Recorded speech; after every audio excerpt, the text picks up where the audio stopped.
Um bom dia, uma boa tarde, uma boa noite, no seu horário que vocês vão ver esse vídeo. Deixa seu like, se inscreva no canal. Pessoal, o cliente chamou aqui nós para ver essa máquina, disse que está fazendo barulho. Aí a gente vai acompanhar, e vocês acompanham junto para vocês terem uma dica quando a sua estiver acontecendo também esse problema, certo? E a máquina dele parece que é novinha e está fazendo um barulho, não sei qual que é ainda. Pode ser barulho de motor, como pode ser barulho de câmbio.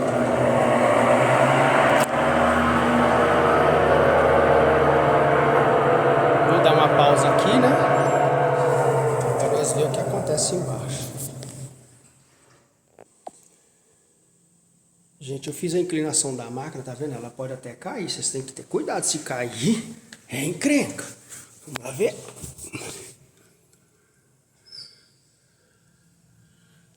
Aparentemente, tá parecendo que é problema de câmbio. Olha os respingos aí do lado.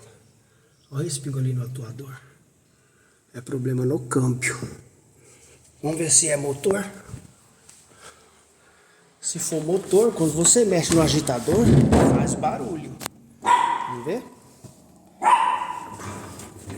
É câmbio, ó. Fica a dica pra vocês. Se vocês mexerem aqui e não fizer barulho, não é motor.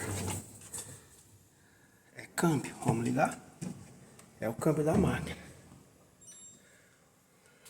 Olha eu aí que tô dando a ideia.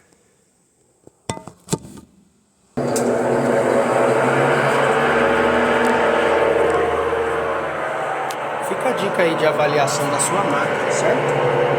Olha eu aí de novo que tô dando a ideia. Problema no câmbio.